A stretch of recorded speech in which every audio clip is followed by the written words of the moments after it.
I'm Richard Gray, and I'm interviewing Phillip Martin, who lived just south of the town hall in Heyworth for many years, and before that he was a farmer out in the country. We're going to interview him, and today is October the 2nd, 2012. Phil, I'm glad that you've agreed to be interviewed. Tell me a little bit about where you were born. I was born in Springfield, Illinois, 1911, on North Grand Avenue. That makes you 101 years old. That's right. I think you're the oldest person living from Heyworth. That is remarkable.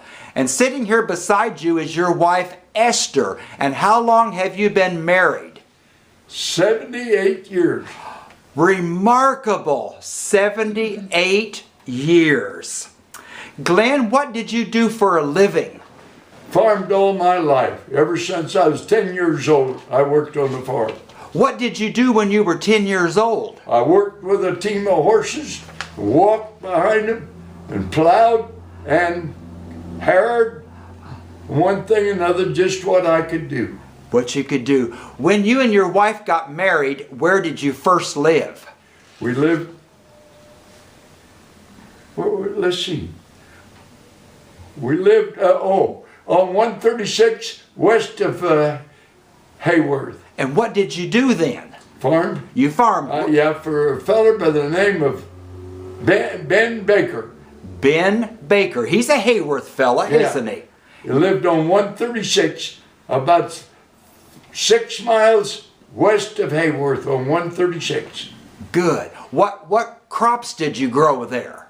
Well, I worked by the month, and he growed corn, oats, wheat, and he milked quite a few cows. I bet you were pretty good at that. Yeah. And how old were you when you got married? I was 22, or was I 23? I was either 22 or 23. I think I was 23 and 5 months. And did you and your wife have any children? 2. One girl, she was 3 years and a half older than the boy. Okay. And Phil, I know you've been very instrumental in helping with your grandson. Yeah, that's my son's boy. And And his mother got burned up in a fire. And so he really was brought up in your home too, wasn't he? Yep, I had him ever since he was about 2 months old. Well, I didn't do it, she did too. Ever since he was about 2 months old, we raised him. And he's been awful good to me too. Yes. And Glenn, where did you go after you left that first place working for Ben Baker? Oh, I went for, I know his name, but I can't think of it. Oh, I can't think of his name now, but I worked for him, and he was a neighbor, Baker. A neighbor. And me and Baker, we didn't get along too good. And Frank Depke, that's a feller. I worked for him for the next time, and I worked for him for 2 years. And then I got me a farm and started farming. 1936. And what did you do? What kind of farming was it? Dairy farming, or was it? No, it was just corn and soybeans that first year. And the first year we moved over there, our house burnt as soon as we moved in. So we didn't have no house.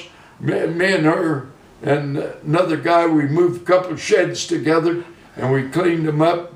And me and her and the little girl, we lived in that shed, in them sheds for a while. And that was during the Depression, wasn't it? Yes, it was. Did you have 1936. Did you have it really hard during the Depression, or with the farm? Yes, we did. You did. We had it real hard, but we finally had some milk cows, and she helped me milk, and by God, the milk cows is what saved us. That's what saved you during the Depression. Yes, it is. What did you do for entertainment when you were young like that? We didn't have none. No entertainment? Nope. Did you have no radio, no TV, no nothing. Just all we had, just what we talked. Just talking. And taking care of the kids and... Yeah, well, we just had that little girl. Had the little girl. Our daughter, Joyce, and she's the only kid we had then, and she's 3.5 years older than the boy. We just had the 2 children. But we raised 5 other kids. You raised 5 others. Remarkable, remarkable. And Phil, your mind is so clear and so good. That's amazing at 101 years old. We raised Rick and his half-sister, and then we raised his boy, and we raised, Nicky Lynn's boy. I can't think of his name. He was I can't think of it now. Can you think of Well, Phil, when you went to the doctor, if you got sick, did you go to a doctor in Heyworth, or did you go... No, we went to Bloomington. To Bloomington, to the doctor. Dr. Burge in Bloomington, and I still go with him. You do. And Phil, what about shopping? Where did you do your grocery shopping when you were first married, or when your early years? Well, I really don't know, but she done it, and she went to Heyworth. Oh, to Heyworth. Well, that IGA store. Uh-huh. I think that's where we done most of it at that time. At that time. And then a little later we found a Aldi's in Bloomington, and then we started going to Aldi's. Okay. And I done most of the shopping at Aldi's. Yeah. And Glenn, I know, or Phil, I know for a long time you farmed for the Story family. Glenn and Edna. 38 years. And that was southwest of Heyworth. Yes. And what were Glenn and Edna's parents' names? They were from Minnesota, I think. Yes. I can't think Mr. Stories or her name, either one. But I know them. I got acquainted with them real good. And we just got it going good. And then we moved in a house that Swanners lived there for 29 years. And when I moved there, Mr. Story had that for 9 years before I moved there. And then he remodeled the house. And I'm telling you, them boys just about had a fit. They lived there so long.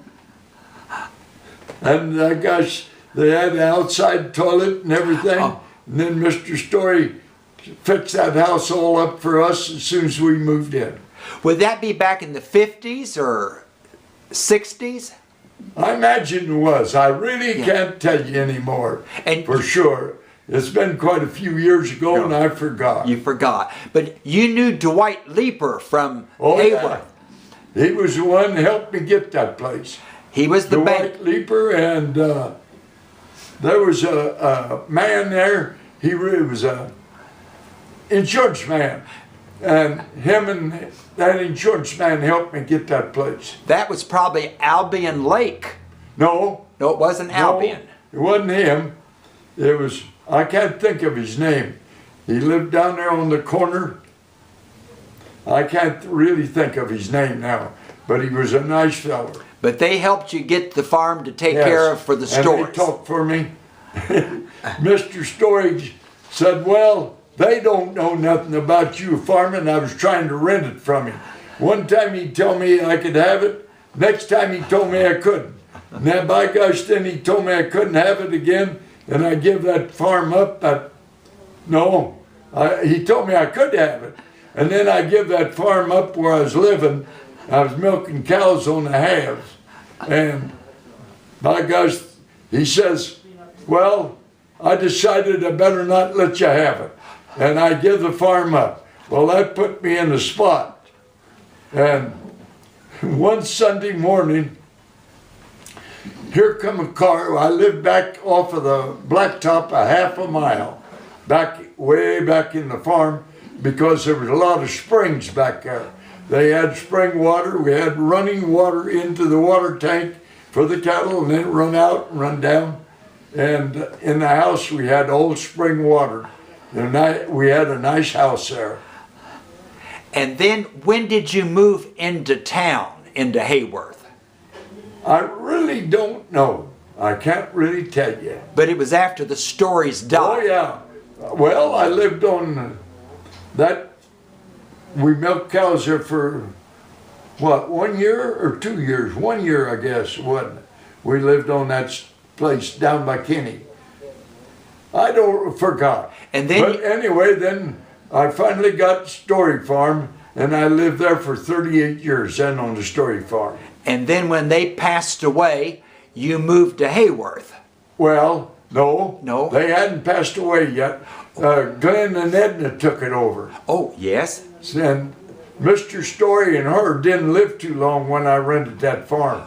I don't know, they wasn't there over 2 years, I don't think, and they passed away.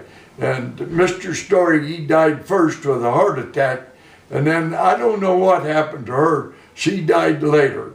And then they had the 2 children, Glenn and Edna. And Glenn was married at one time, but his wife left him, went back to Minnesota and left him. And that's when Glenn was in the Army. Yes, and Glenn and Edna lived down on East Main Street across from the grade school. That's right. Yes, and you farmed for them until they died. No, they wasn't died yet. Oh, they weren't. No, we farmed there for 38 years, and I thought it was time to quit. And I was 80-some years old. Oh my. And I told him I was going to quit. He says, I ain't going to rent it to nobody else. I'm going to sell it. So he did. When he sold it, he said, he got down there in the ring and the whole crowd of people. He says, I broke him in, told him how to farm, and I ain't going to tell nobody else. So I'm going to sell it. And that's what he done. Well, you were a good worker for him for 38 years. And then you moved to Heyworth and lived on South Buchanan Street. Yeah, we bought that house. Rick got married. Your grandson. He didn't have no place to go, and he didn't have no money. And so I told him I'd pay for half of the house. Now, wait a minute. I know the boys. Oh, I can't think of their names now. But they owned it. A couple boys did, 2 brothers, and they was wanting to sell it. They were about to lose it. And we got together and I bought it. I bought it for Rick and his wife. And they was all right till her dad stepped in. And boy, her dad was wanting everything different. And Rick had a nice furniture and that. And he come home one day, they sawed the boards off of his bed, tore it up, and she was wanting one of them little iron beds. And Rick didn't want it. He had a big twin-size bed. And by gosh, they sawed the boards up. Boy, was he mad when he come home. And then by gosh, they didn't live very long together. They finally split up. Yeah. And then Rick couldn't finish paying for the place. Then me and her took it over. Yeah. And Phil, even after you moved to town when you were up in your 80s and 90s, you had big gardens out in the country. Yeah, I've generally had 2 and 3 gardens. I had one over at Funk's Grove, and it was a big garden. And then I had down there at, dang it, I know his name, but I can't think of it now. But anyway, we had his garden down there till he built that new house. Then we didn't have no garden there no more. Yes. And then, Phil, I remember when you were around 100 years old, you were still canning tomato juice. Yeah. And I remember when I was 100, I was mowing my yard. You come along and told me to get off of that mower. I didn't think you needed to be mowing that yard at 100 years old. And Phil, when you were 100, the city had a birthday party for you, and lots of people came to the... You want to say, oh, wait a minute, I ain't